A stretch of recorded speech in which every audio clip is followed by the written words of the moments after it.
Welcome to Your Pharmacy Career podcast, proudly brought to you by Ravens Recruitment, Australia's leading specialist pharmacy recruitment agency. The podcast series is being created to shine a light on the diverse and inspiring careers of Australia's pharmacists. Each episode will focus on the varied career opportunities within the pharmacy industry by exploring the career paths taken by leaders in the fields of community pharmacy, hospital, industry, government, and professional organisations. Careers never follow a defined path. Everyone's story is different and unique in their own way. The podcast series will help you discover the world of opportunities that exist and reveal pathways to achieve your dreams and aspirations. Whether you are a pharmacy student, early career pharmacist, or simply looking for a change at any stage of your career, the podcast series is designed to help you navigate ways into a career and a life that you love. Your host of the podcast series is Ali Su. Ali, herself a pharmacist, is now the founder of Global Pharmacy Entrepreneurs and a passionate advocate for pharmacists to grow, innovate, excel, and make a lasting impact in the world. It's now over to our host, Ali Su. Hi, this is Ali Su. Welcome to episode 2 of Your Pharmacy Career Podcast.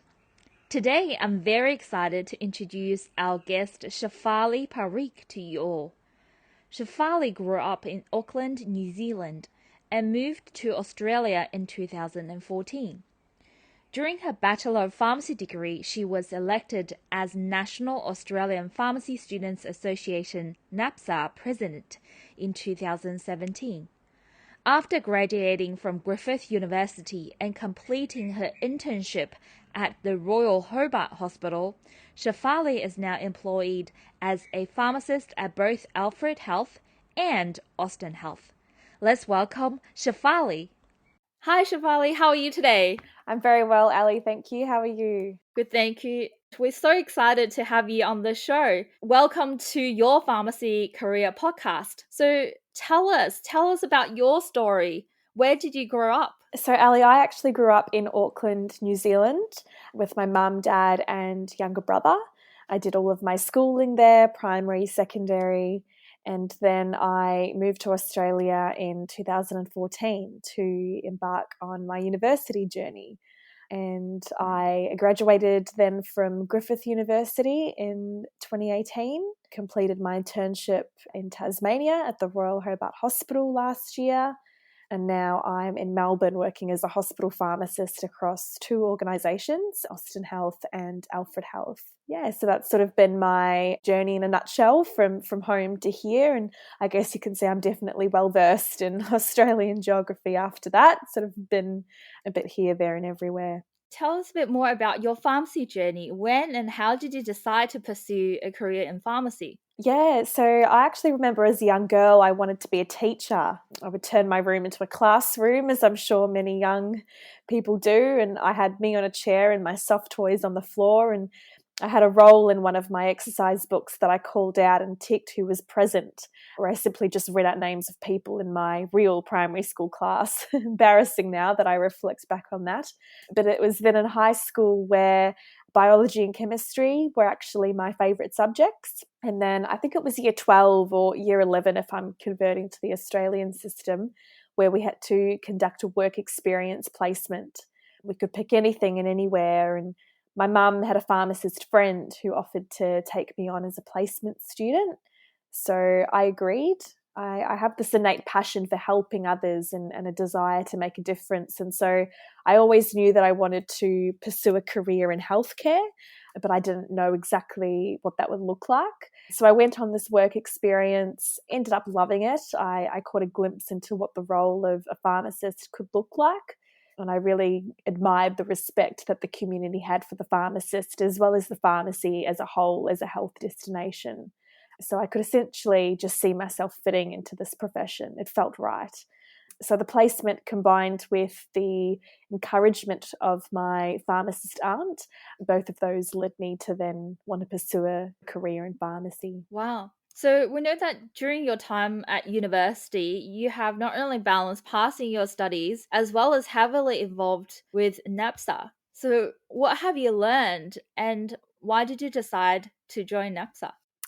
So I think my journey through NAPSA has been one of my highlights actually throughout my career, and it's sort of an opportunity that I happened to just stumble upon. It wasn't planned at all. Sort of how it started is I started more locally with my university organisation and discovered that I really enjoyed, being part of a committee.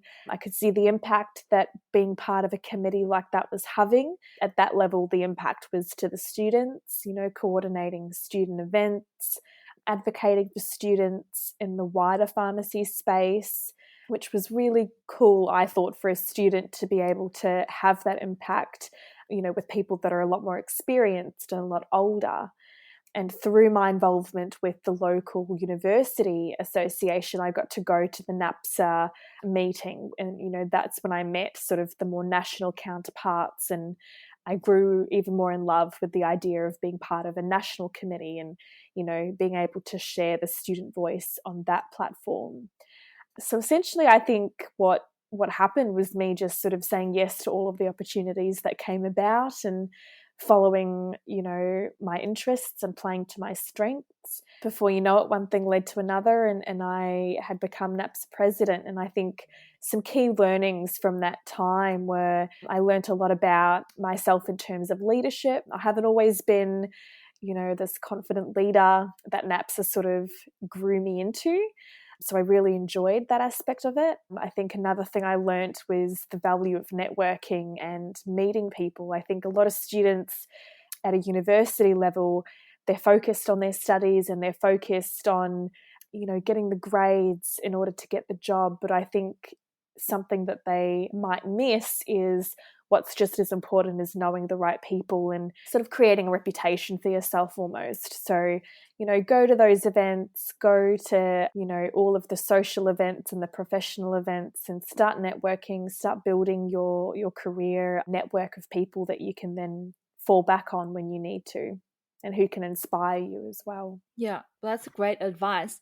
So we know networking is very important. In specifics, how should we grow our network more efficiently when we have lots of study on one hand, Mm. but still want to get to know the right people and develop ourselves? Sure. So I think one of the main ways I got to do that was actually finding work in a community pharmacy while I was studying. I know a lot of students in my year also did the same thing. They had a part-time job, and I know that's not always possible for everyone. The study demands are quite high, and finding the time for part-time work can be quite difficult. But even if it's, one shift a week, I remember I did 3 hours on a weeknight. That's hardly anything, but it's just a little bit. And, you get to know your pharmacy colleagues through that. And pharmacy is so small as an industry, especially in Australia. And I think, one connection can lead to so many more.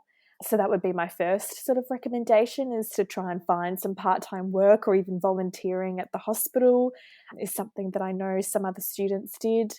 And then also making the most out of conferences, joining some of the bigger organisations as a student member, like the Pharmaceutical Society of Australia, the Guild as well. And then there's also Society of Hospital Pharmacists Australia. So those are some three key organisations that offer student membership. And so I would encourage students to be involved with those organisations, because they hold events where you can go and network and meet people as well. So yeah, I think it's not necessarily, a commitment as big as joining a committee, but it can simply just be become a member, go to an event once in a while, and you'll be surprised by how many people you meet recurrently, because, like I said, it's small and people tend to go to events as a frequent flyer. So yeah, that can be a great way to meet people. You also mentioned about leadership, that your time at NAPSA has helped you to develop your leadership. Yes. So, can you give us some tips of how to develop that skill, and what's the importance of having that leadership skills in a workplace right now? Yeah, definitely. So I think how NAPSA helped me develop was, I think simply just forced me into that role. I think as NAPSA president, you're sort of accountable for, speaking on behalf of the students and making some really sort of tough, well, not tough necessarily, but making decisions on behalf of a wider population. So you sort of get forced to put on this role of, okay, it's a huge responsibility for me. How am I going to do this effectively and to the best of my ability? And so you sort of naturally, for me anyway, build that confidence to talk to people that are a lot older than you, who are a lot more experienced than you. I found when I first became NAPSA president, I had people ask me, what are the students' main concerns, and all these sort of big questions. And, you get forced to know the facts and to do your research and to really be across all of the issues that the students are facing. And I think it's that constant communication, that constant exposure to the profession that naturally builds that confidence. I think also just believing in yourself. I never actually thought that I could seriously be NAPSA president. So when I had become that, it was a huge confidence booster. And it also, for me, made me realize that I want to do really well. I want to do this role justice. I want to prove not only to others but also myself that I can do a really good job of this. And so all of that sort of forced me into building those skills. And it comes with practice. I think it comes with having a support network around you that's going to encourage you and support you. Yeah, but I think it would just be, take all those opportunities when you can. Don't be afraid, I mean, I think chances are you're going to fail if you do try, but it's going to actually help in making you succeed. Speaking of not to be afraid, what are some of your fears as the president of NAPSA, and how did you overcome that fear? Sure. So I think some of my main fears at that time were, I guess, fear of the unknown. I didn't really know what this role would entail. Previous to being president, I was on the board. I was quite good friends with the president at that time, so I could see what her role sort of looked like on the outside, but I didn't really know the specifics. I didn't really know, who to expect to be in my corner and all those sorts of things. So I think, fear of the unknown was definitely one of them. And another one was fear of disappointing people if I wasn't doing the right job, or, if people had these expectations of me that I wasn't meeting. Those were probably my main fears.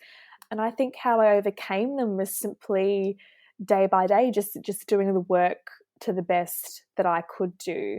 And I knew that if I was putting in my all as much as I could, any achievement was an achievement at the end of the day. And surprisingly, through that, I got some really good feedback, and we achieved so much during that term.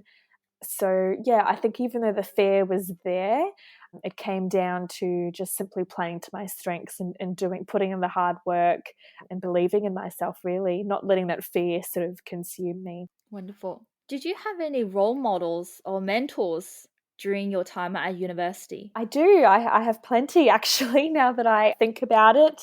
I think the first would have to be my mum. I'd consider my mum to be a personal role model. The foundations of who I am from her, she's taught me how to be brave and strong. She's taught me sacrifice and loyalty. But above all, she's been my biggest source of support and encouragement. I think when I reflect on the times that, I found my mum to be nagging, I now realise that they were just her pushing me to be the best version of myself, because she's always seen more potential in me than I have. I also have a couple of professional role models. Someone I look up to immensely is Taryn Gill. So Taryn is the current pharmacy owner of Marlborough Priceline Pharmacy. I first met Taryn at a NAPSA Congress in 2017.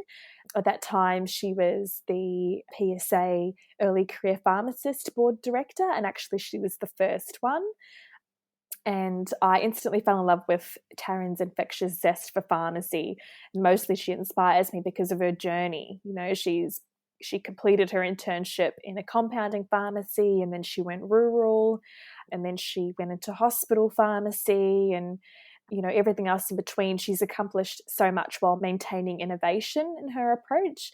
And for someone like me who gets bored easily, I'm always looking for new roles. And I think Taryn is an example of someone who has succeeded despite changing roles, and yet she's remained consistently passionate about pharmacy. Now, yesterday was World Pharmacists Day, and 3 very deserving pharmacists won national awards. One in particular, the Lifetime Achievement Award, was given to Debbie Rigby. Now, Debbie is such a warm and reliable figure in my pharmacy network.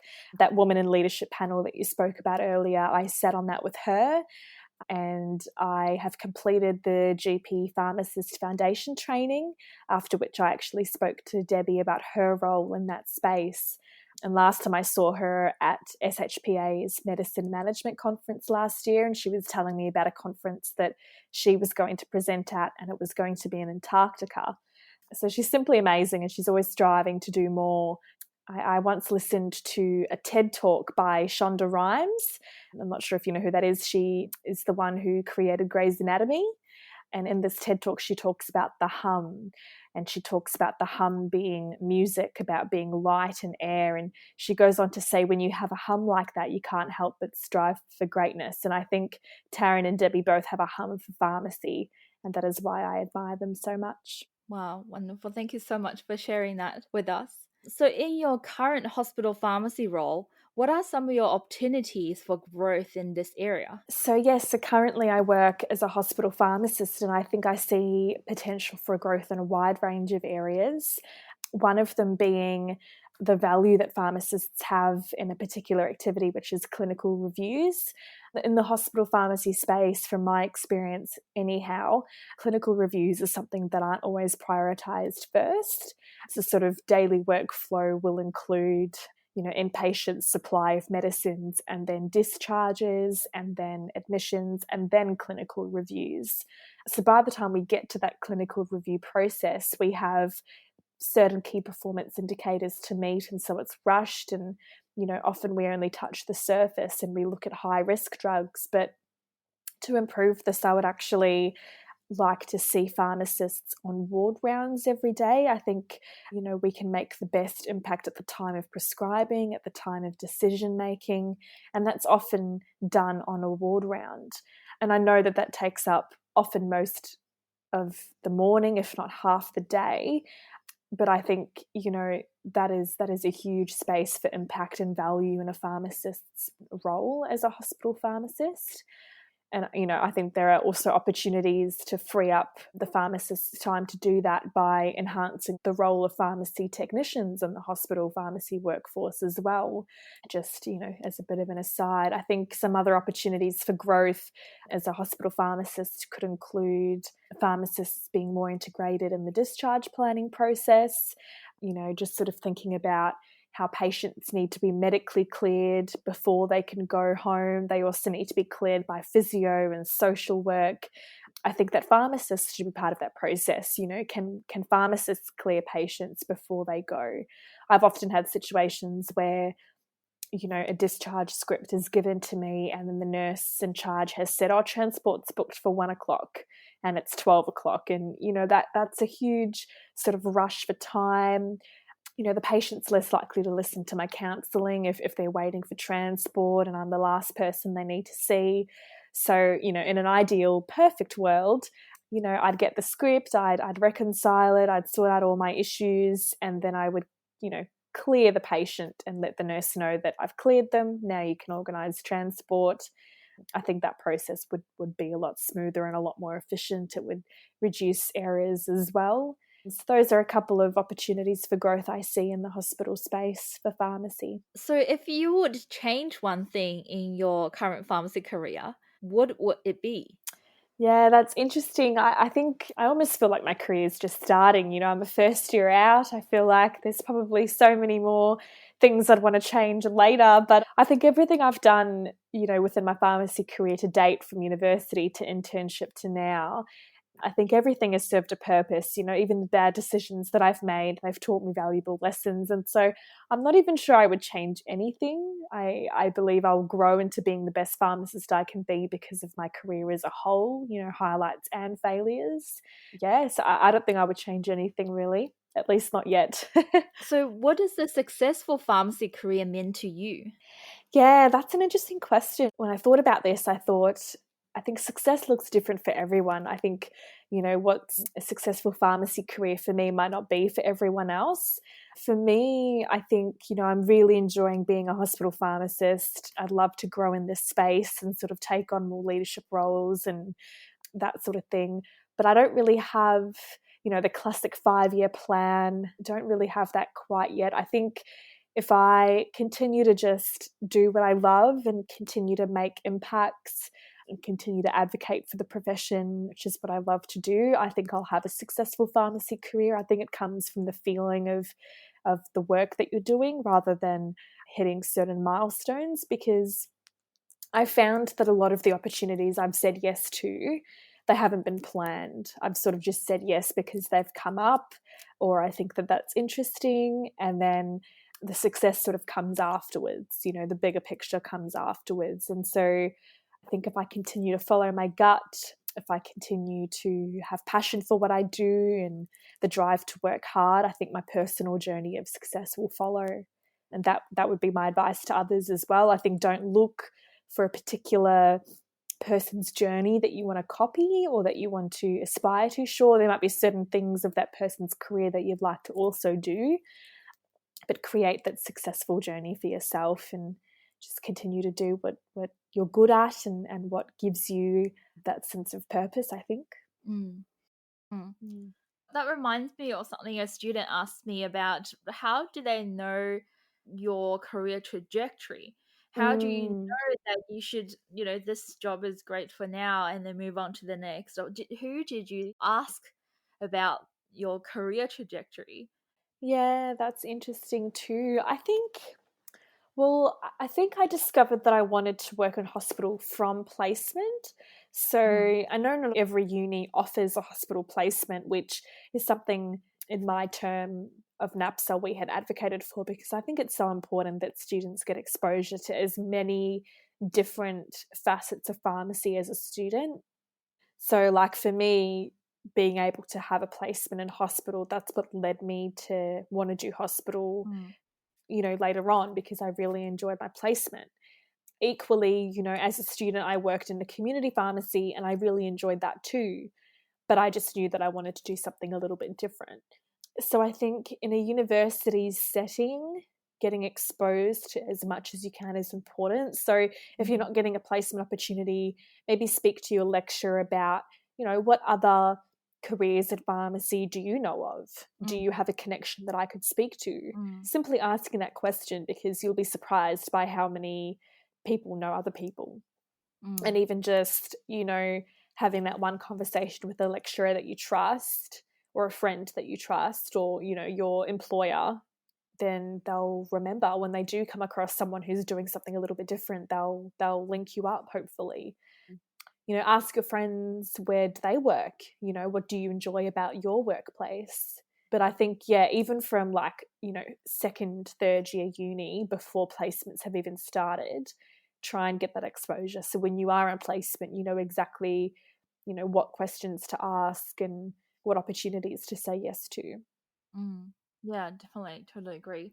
Sounds like fear is a big thing that holds us back. So once we can overcome that and step out of a comfort zone, start talking to people, networking with strangers, Yes. ask our lecturers, people, look for a part-time job in pharmacies, look for other opportunities, then we're more likely to find the answer we're looking for. Exactly. Or you're more likely to, find inspiration in something, or, you might not necessarily know all the answers, but you'll find out the steps to get there. Yeah, totally agree. All right. Well, thank you so much for your time. No worries. Thank you. That was actually a lot of fun. I learned so much. And hopefully, what we discussed will definitely help more pharmacy students and pharmacists to create a successful pharmacy career, or just helping them to give them that strength to step out their comfort zone. Definitely. To start their journey. Yeah. And I'm very happy if that's what happens. Thank you so much. No worries. Thanks, Ali. Thank you so much for listening. Hope you enjoyed this episode. If you have any additional questions, feel free to leave them in the comments below. Stay tuned to hear from our next amazing guest. Thank you for listening to this episode of the Your Pharmacy Career podcast, proudly brought to you by Ravens Recruitment, Australia's leading specialist pharmacy recruitment agency. If you enjoyed this episode and know anyone else who you think would benefit from it, we would be grateful if you could share it with them. Together, we help even more pharmacists develop a career and life they love. If you have any questions or suggestions about future podcast episodes, please reach out to us via email info@ravensrecruitment.com.au.